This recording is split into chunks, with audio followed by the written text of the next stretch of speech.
एक बार की बात है। एक बहुत ही बड़ा मकान कई साल पहले उसमें की फैमिली उस मकान को छोड़कर दूसरे जगह शिफ्ट हो गए थे। यह मकान चारों तरफ से खाली पड़ गया था। एकदम से सुन सन्नाटा हो गया था। यह मकान गांव के काफ़ी नज़दीक था। वहां के रहने वाले लोग यही कहते थे कि यहाँ पर भूतों का स्थान बन चुका है।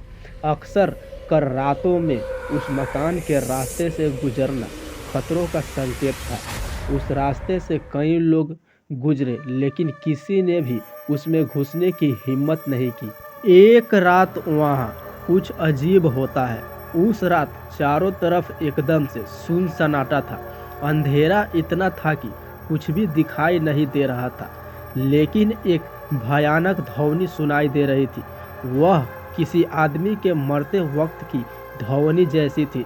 जब सारे लोग मकान की ओर दौड़े तो देखा वहाँ पे एक लोहे का टोकरी था, जिसमें सिर्फ एक हिलती हुई लाश थी। यह देख गांव वाले भी दंग रह गए। गांव वालों का कहना था कि उस रात कुछ अजीब सा हुआ था, जैसे कोई अदृश्य शक्ति हो गई हो। लोगों ने उस मकान को छोड़कर वहां से तुरंत भाग गए, फिर दोबारा उसे देखने के लिए भी नहीं आया।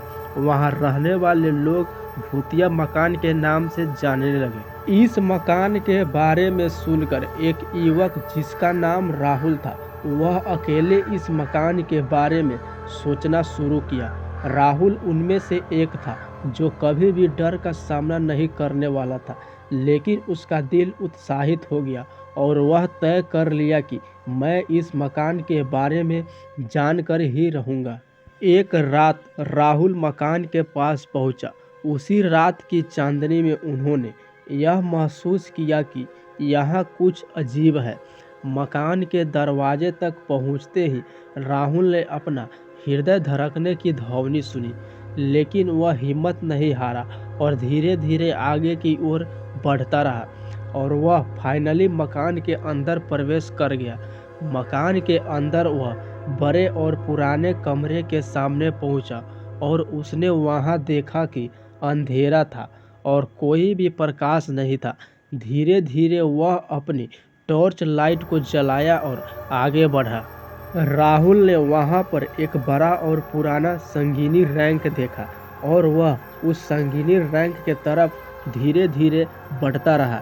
जैसे ही वह उस रैंक के पास पहुंचा तो उन्होंने वहां पर देखा कि एक औरत की लाश पड़ी थी। वहां पर लाश के आसपास कुछ अजीब सी चीज़ें थी जो उस औरत को मरने की गवाही देती थी, जैसे कि खून की कुछ बूंदें। लाश को एक जगह से दूसरे जगह घसीट कर ले जाने की कुछ अजीब सी और डराने वाली दाग थी। इस एक्टिविटी को देखकर राहुल की धड़कनें तेज हो गई थी। वह बिल्कुल पूरी तरह से डर गया था। पसीना से पूरा बदन गीला हो गया था। फिर भी वह किसी तरह से उसने लाश को ध्यान से देखा, लेकिन कुछ नहीं समझ में आया। जैसे ही राहुल की नज़र उस लाश पर से हटी, वैसे ही उसकी नज़र उस भूत पर पड़ी। उसने तुरंत वह मकान छोड़कर अपने घर की ओर भागा। वह उस रात को कभी भूल नहीं पाया। लोग उसके कहने पर विश्वास नहीं किया, लेकिन राहुल का वह अनुभव था जो उसने कभी नहीं भुला सका।